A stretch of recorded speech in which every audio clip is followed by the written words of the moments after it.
Pour aujourd'hui, lundi 11 mai 2020, on va voir les sons qu'on a vus dans la séance précédente avec l'unité 19. Le son G et le son CH. Texte de base. Voilà un petit texte sur lequel on va s'appuyer pour relever les mots contenant le son CH ou bien le son G. Je lis. Sarah charge sa valise pour aller chez ses grands-parents. Aïcha et Haj Shami. Sami voyage la nuit car la journée il fait très chaud. Allez, les mots qu'on a relevés, c'est-à-dire isolement de mots. Voilà, on va isoler les mots. Charge, chez, Aïcha, Haj, Shami, voyage, journée, chaud. Puis de lettres, c'est-à-dire on va essayer d'isoler les lettres qui font le son ch ou bien le son j. Voilà, j'ai entouré les lettres en rouge qui font le son ch. Voilà, et j'ai entouré en bleu ciel les lettres qui font le son j. De isolement de syllabes. Allez, dans les mots, on va essayer d'isoler les syllabes. Dans le mot charge, on a cha, je. Vous voyez? Dans le mot chez, on a che, et je peux même écrire chez, parce que chez, c'est un mot d'une seule syllabe. D'accord? Dans Aïcha, on a cha. Dans Haj, on n'a pas écrit J. Pourquoi? Parce que c'est une lettre, c'est pas une syllabe.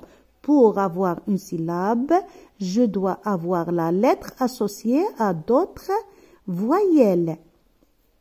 Dans le mot chami, on a cha. Voyage, on a je.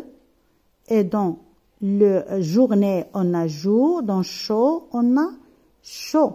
Je peux même écrire ici le D parce que c'est une lettre muette et c'est un mot d'une seule syllabe. 3. Ne pas confondre le son je avec le son ch. C'est-à-dire en lisant les mots ou bien un texte, je dois faire la distinction ou bien la différence dans la prononciation de chacun des sons. Je lis, chambre, haj, charge, jouer, marcher. Et maintenant, on passe à la quatrième étape, c'est la discrimination visuelle.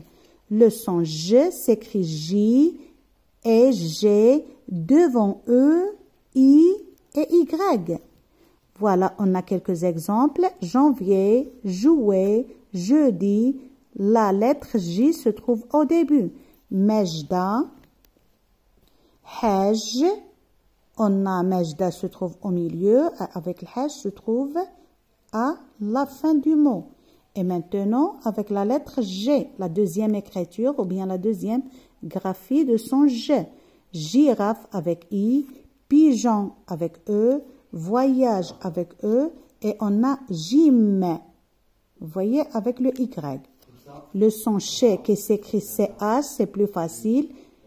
Cheveux, chat au début de mot, capuche, douche à la fin de mot. Vous voyez? Et maintenant, le son J s'écrit avec J et avec G.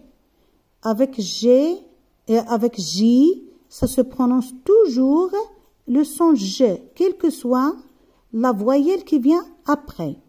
Ja, je, J, jo, ju, J, je, même il est seul. Jo comme jaune, joue comme jouer, Jean. Et il y a des pointillés, c'est-à-dire il y a d'autres syllabes. Vous voyez? C'est-à-dire il y a d'autres syllabes. Et maintenant, on va voir le son G avec la lettre G. Vous voyez? On doit avoir obligatoirement soit E, I ou bien Y. Sinon, c'est un intrus. Regardez ce que j'ai fait là. Avec E, je, avec I, J, avec Y, J, mais avec A, O, U, ça se prononce un autre son, c'est le son G, Ga, Go, Gu, et ainsi de suite. Regardez qu'est-ce que j'ai fait ici, un signe, c'est-à-dire c'est différent. Allez, j'espère que j'étais distincte et que j'ai réussi à vous faire comprendre la différence entre le son ch et le son j.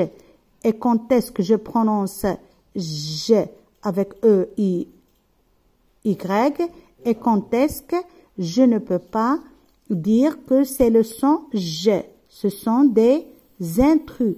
Vous voyez, ce sont des intrus et exprès j'ai écrit en rouge. Allez, merci pour le suivi et à suivre.